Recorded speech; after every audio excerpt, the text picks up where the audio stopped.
Hello, welcome to the Rice and Phoenix podcast. I'm Phoenix, And I'm Rice. and today we're doing the Weapons movie Weapons. review. Yes. Our first horror, I guess. Not fully horror, but it's horrific. You got me to see it. Yeah. Needed to see it. The reviews were too good. The praise, the hype, all of it. We had to watch it. We had to review it. And I'm excited to talk about the director, too, actually. How are you feeling? You can go first because you are the one who was worried about it. Having a small child of your own. Initial reaction to the movie was, it was good, but I didn't like it as much as most people said they'd liked it. All right. I'll give you real quick, not mine. My girlfriend, she said it was entertaining the whole time, not scary. She wasn't scared. And I said, that's fair. But I don't think it was supposed to be like scary, like in terms of a traditional horror film. I think the things happening were supposed to be scary. The situations, the scenarios more. I was kind of disappointed that I felt like it wasn't as scary as they tried to make it seem like it was supposed to be. We're not going to talk spoilers yet. Yeah, no spoilers. Yeah. But We're going to save that. But I really enjoyed it. I enjoyed a lot of the shots. I'm a visual shots type of guy. I like certain. If a shot can make me go, holy cow, that was amazing. I like that. That's what I'm more into, especially when it comes to horror, because that's what I'm looking for. I'm not a horror fan at all, really. Kind of slasher films, but not like, what are they called? Paranormal Activities or Conjuring. Nah, I don't None play of with that. that. It's not for me. It's not that I don't play with it. I'm not as entertained by it. But there's some shots that can be super cool if you're done right to make you feel like this movie was almost all about tension. Yeah, it was almost definitely till tense. the end. It was almost all about tension. I'm not without trying to spoil too much.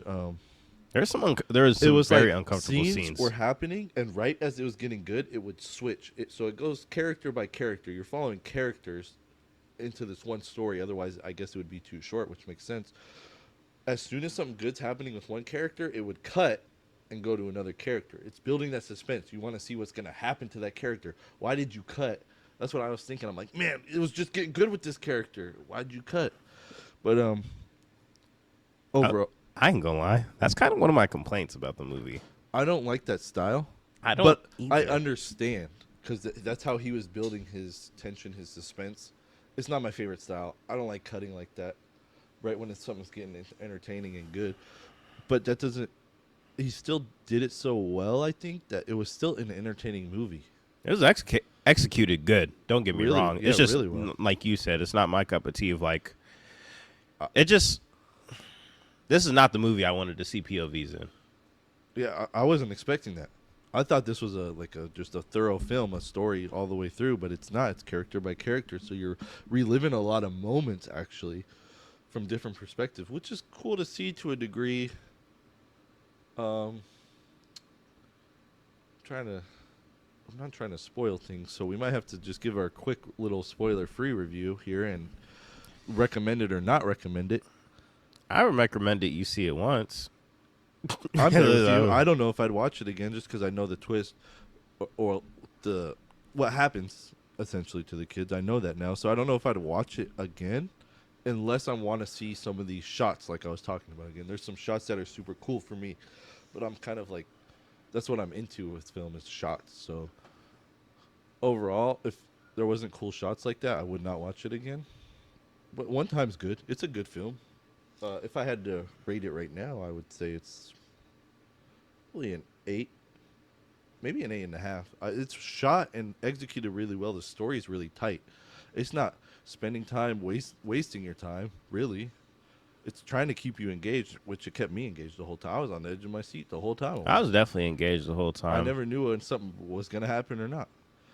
So what would you, quick rating before we talk spoilers? It might be a 6 something. Okay. Hey, that's fair. Give it your rating. Give it your rating. Yeah, it might be a 7, high 6. Okay. 6.5 to 7. Not bad. Not terrible. Pretty a little above mediocre for you though. Yeah, it's above me. Nothing special like the reviews just, are giving out. Yeah, it was just not what I was expecting. So I think now we're gonna talk spoilers. Okay. Here we are. Spoilers. You can go first. Spoilers. Okay. What didn't you like about this? I just didn't like the POVs. Like I wanted a full. Like I'm gonna get into it now. Yeah.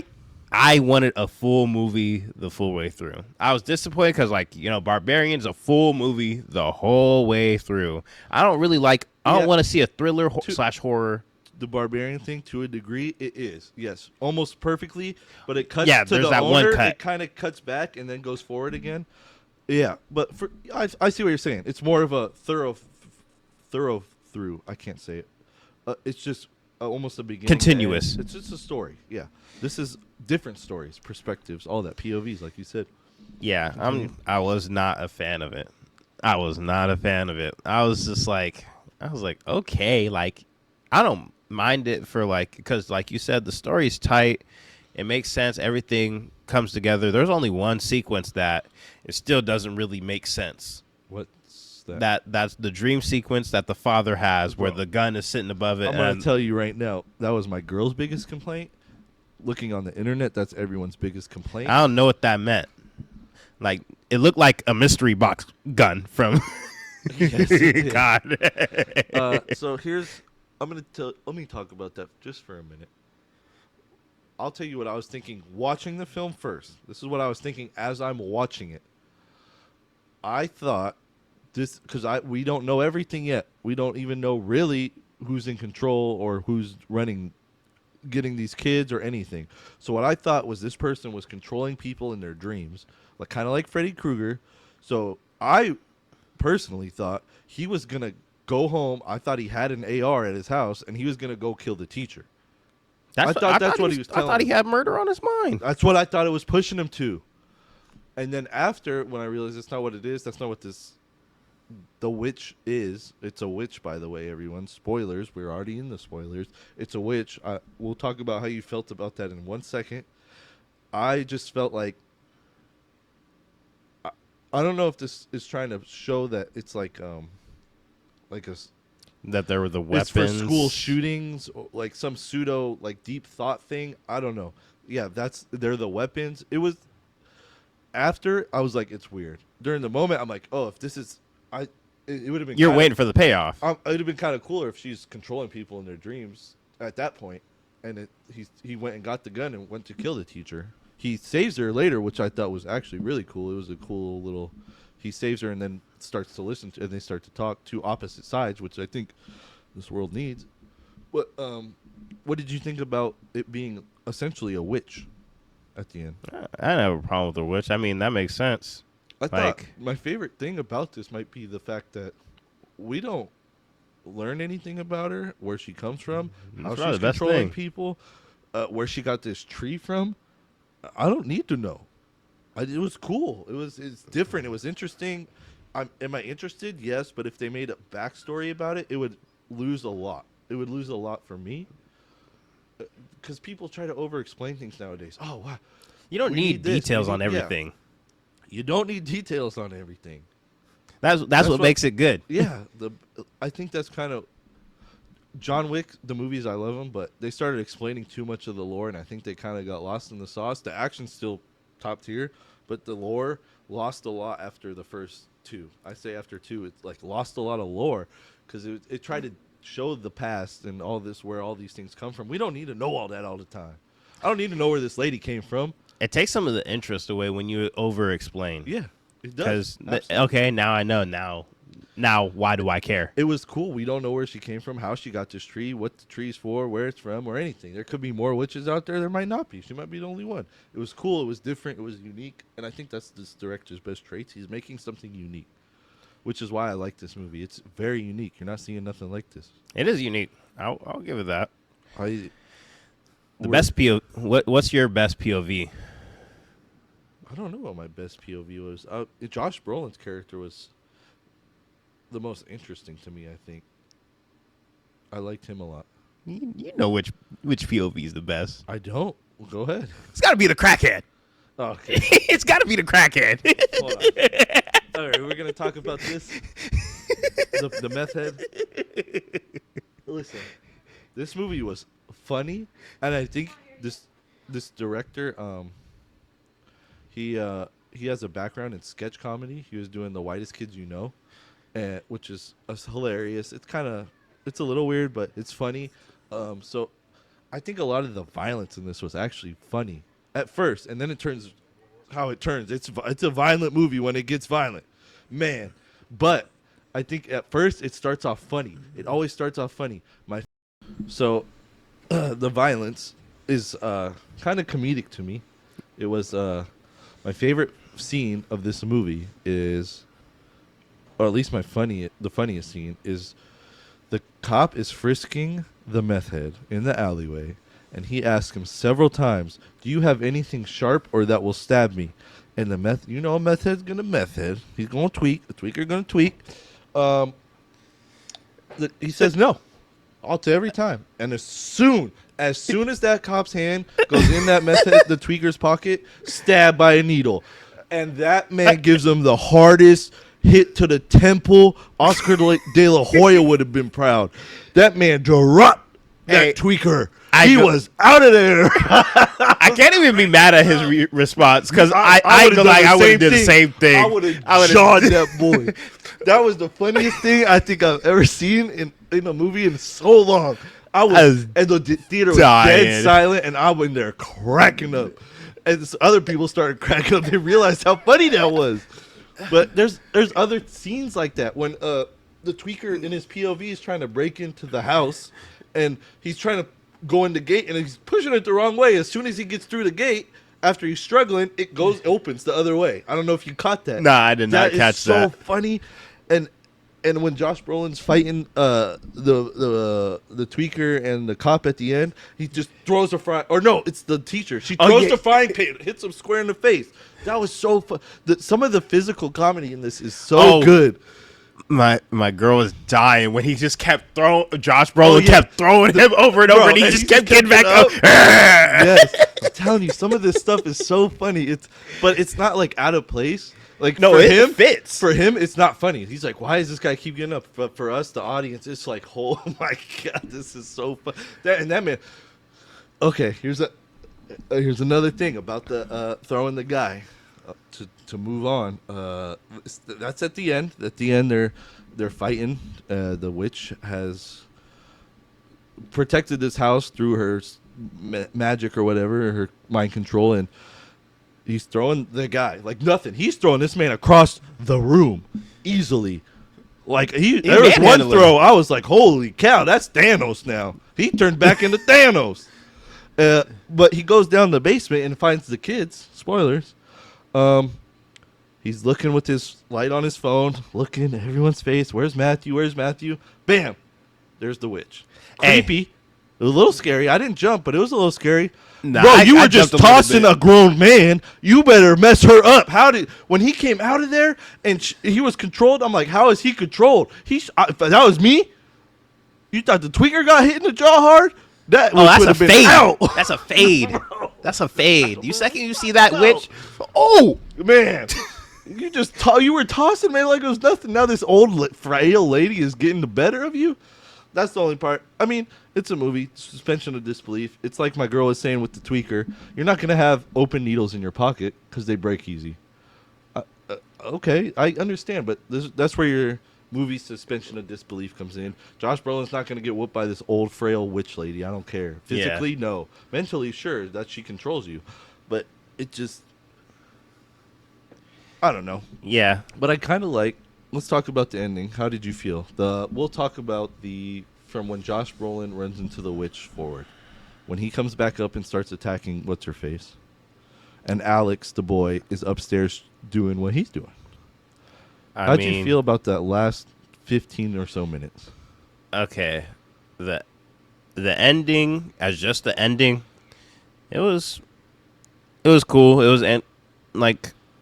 It made sense. Like, this is the only way to beat her is by the little boy using her own stuff against her. Performing. Like, it's sad to me for the spiritual aspect of it. Like, dang, he really had to do that just to, to get her out of there, but it was. What? I was dying laughing during the ending. That's During why the it's like, chase scene. yeah, We're during the talking chase about scene. the chase scene. Yeah, the chase scene had me dying laughing. That's why I was like, dang. I'm not gonna lie. That's the only thing that kind of takes away from the ending is like, I wasn't trying to be dying laughing. I was dying laughing because that little girl is the one wearing the pink. She was busting through everything. Listen. I got a lot to talk about on this ending. So, I wasn't laughing. I was sitting there like, what is happening? And I'm trying not to use language because this is a PG show for the most intents and purposes. I was just in shock almost. I looked over at my girl and I'm just like, am I watching the same movie as you right now? What is happening? They got kids sprinting and running through things they shouldn't be running through. They're kids. And you got this old frail lady just running through houses and I'm gonna die. It was funny. After I kind of laughed, I'm like, that was kind of funny. But in the moment, I'm like, holy cow! And it got serious again once they really started tearing her up.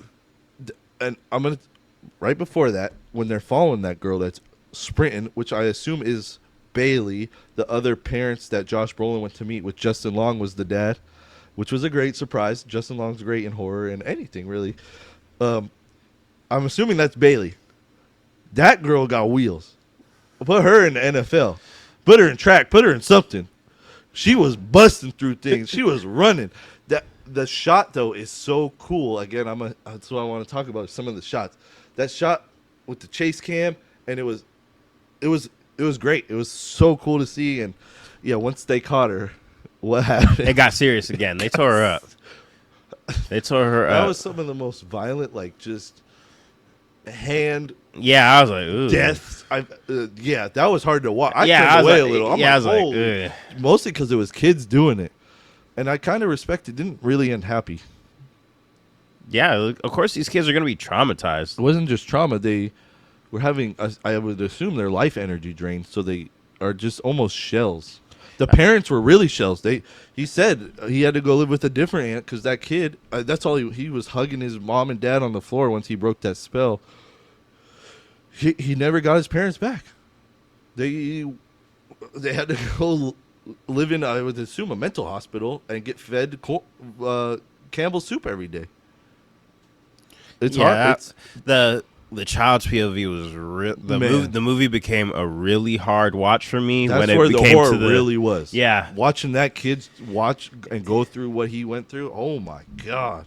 I was like, if I was at home, I would have had to pause the movie for a couple seconds, like, because it was hard to watch. Like, I was watching feeling him for that kid so bad, and it's just like it was uncomfortable seeing the parents through everybody else's POV. Yeah. When you seen her with the teacher's POV, but just I seeing them think you sitting also there. don't really know if those are the parents or not until they introduce the aunt, because they don't say those are his parents. They're just people in the house. We don't fully know if those are his parents. Those are his parents. I kind of thought, okay, are these parents, did they find these people and are controlling these people, or until that, because it kind of showed the aunt in their people's dreams, and I'm like, she didn't look like a lady, she looked like a clown. So I'm like, is this a It situation? Those scenes were not scary to me when she's popping up with all that makeup on. The first one got me just because I wasn't expecting it. I'm like, when she was on the roof. Oh, that was kind of scary. Oh, okay, that's what we're dealing with. What is happening? Where's the clown? I thought she was a clown. I thought she was a clown too. Man, but yeah, I don't. It's really not like a scary movie. So I don't know. Yeah, yeah. The scariest part was watching the kids POV, like just seeing your parents be like that. I was kind of scared during the teacher POV. She had a whole town almost after her. That was kind of. She was being an alcoholic when you should not be. That was the worst time to be an alcoholic. You don't know if people are trying to break in your house or what. She got pulled up on for sleeping with that dude. God, yep. But you don't know his full story until you see his POV, and you're like, oh, he was an alcoholic. Why did you tell him to come meet you in a bar? You know he's an alcoholic. You trying to play him. And yeah, she knew. And the teacher's POV, there's a shot. Again, I'm going to talk about some of these shots. There's a shot. She's on the bed. She hears something down the hall. She looks at her bathroom door first, which is closed.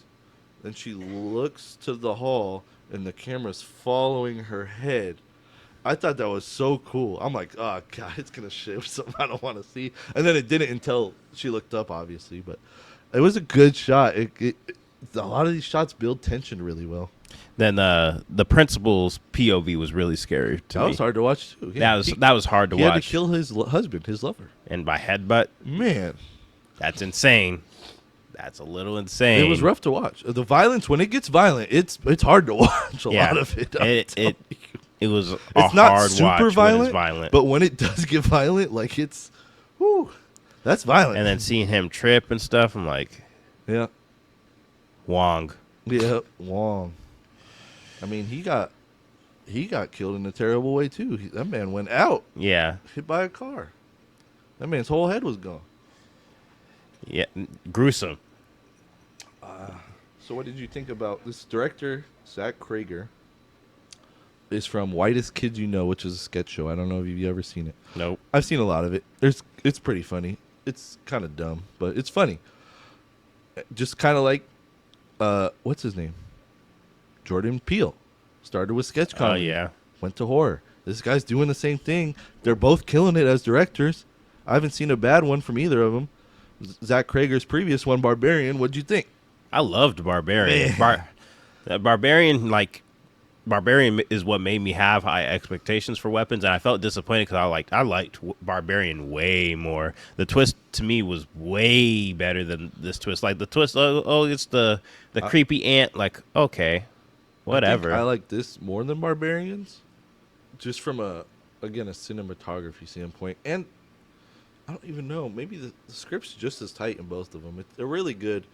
That's kind of how I felt with Jordan Peele and his first movie, Get Out, top tier, and then Us kind of fell for me. Nope was back up for me, but Us was not down. I didn't hate it, but it was the lower of the three, but this one's the opposite. Barbarian, amazing, love the movie. I think it's just as good, or Weapons is slightly better than it. That's how I'm seeing it.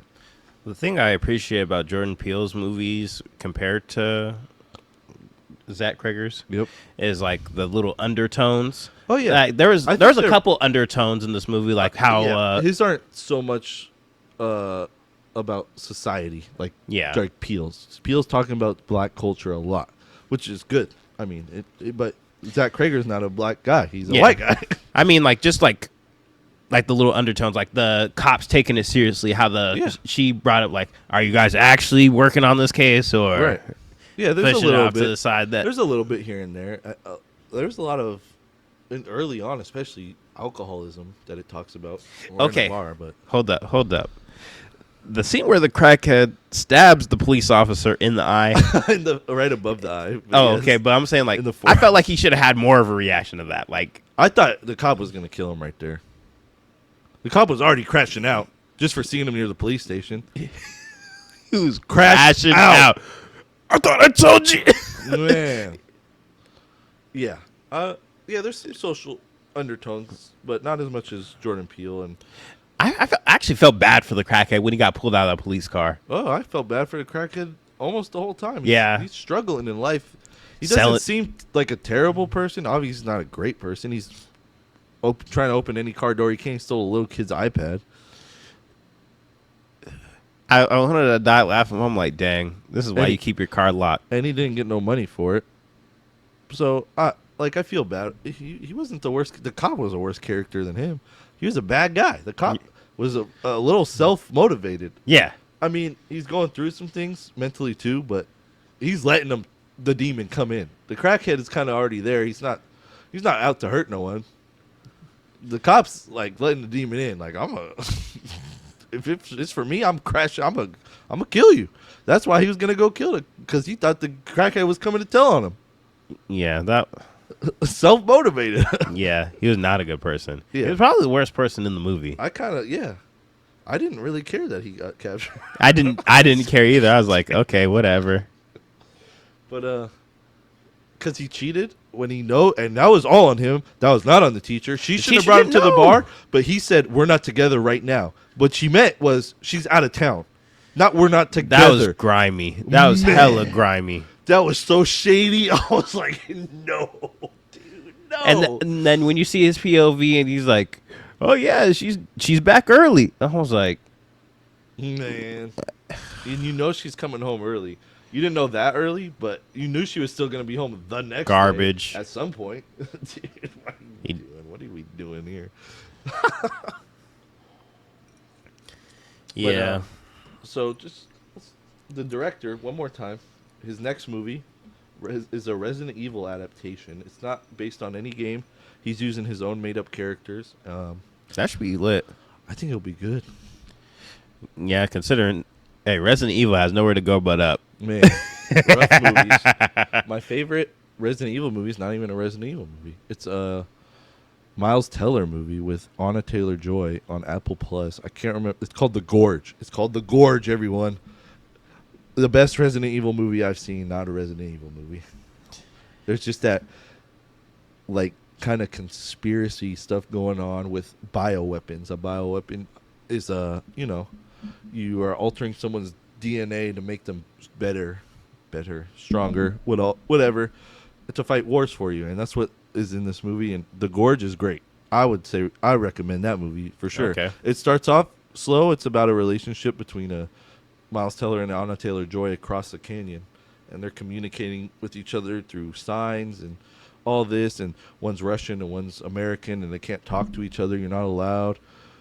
And they meet each other and all that. It's a great movie. It's a great film. It's the best Resident Evil movie I've ever seen. Shoot, the only Resident Evil movie, I was entertained by them because I was younger, but The first one's really the only good one.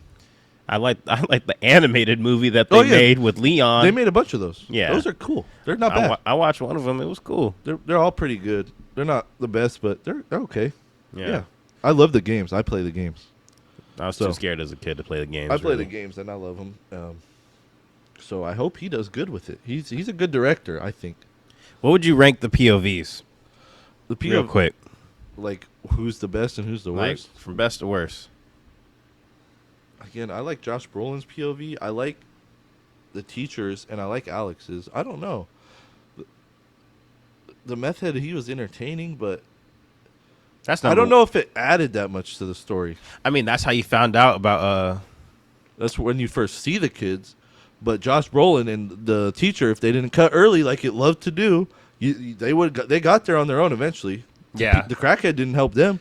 He only helped the cop. Which just added bodies to fight in there. Yeah, okay. You're right. He did find the kids, but that's an important plot. It was point. fun. You He was figure fun. He might be the most entertaining one without the most stress on you, because all these other characters, I guess it's because he's a tweaker. You don't really care one way or the other. I think the cops was the least interesting. He had the funniest moment, but it was the least interesting. Cop was lower tier. I'd probably say next would be probably Brolin's. Oh yeah, wow. And I then really liked his. The teacher, just because the teacher had a super tense moment. Yeah. That All of her I feel moments. like people aren't like when she gets in the car and cuts her hair. Oh, yeah. I was tripping. I was like, Oh, whoa, yeah. whoa. When she walked out, I'm like, why is she walking like this? This is so freaky. You don't know what's happening yet. She's the first POV, everyone. The teacher's the first POV, so you don't fully understand what's happening yet. And yeah, when that lady walks out of that house while the teacher's sleeping, and she like looked at her, and I thought it looked like a knife at first, not scissors. So I didn't know. But then she walked past. I'm like, oh, okay, she's going to do something else. She's going to find someone else. And you hear the back door open. Oh. Yeah, that's tension. That's good. That's good I stuff. felt so That's tense. so I was good. like, I didn't know what was about to happen Man. with the scissors. I thought she was about to stab her in the eye with those scissors. I didn't know what was about to happen. A lot of that has to do, again, with the narrative at the beginning, which we didn't talk about. A little girl's narrating this story. Yeah. And she said a lot of people died a lot of weird ways. So we don't know who's dying, who's not. We don't know what's going on. You know, so that I thought she was going to get stabbed in the neck with them scissors or something. Yeah, I thought that was it for her. Yeah, I don't know. Overall, good. The POV stuff, not my favorite, like you said, but it was entertaining. It was a very entertaining movie. It had me on the edge of my seat the whole time, which I think is important. Yeah. If I had to rate it, I'd rate it as just a solid 7. It couldn't get any Got higher up to to 7. me. Mine's 8, maybe 8.5. I'll probably watch it once. It would probably just stay at an 8 though. It's worth it once for sure, 100%. It's just I feel like I just had the feeling I was like, there's super tense moments that, like, okay, like yeah, this is where the horror aspect comes on, but it just wasn't worth. It wasn't the hype to me. It was like, okay, it's very hyped up. I felt. I don't know. I think the title holds it back a lot for me. It's called Weapons, and I understand, but that really doesn't happen until the end, where you see things become weapons. People essentially become weapons.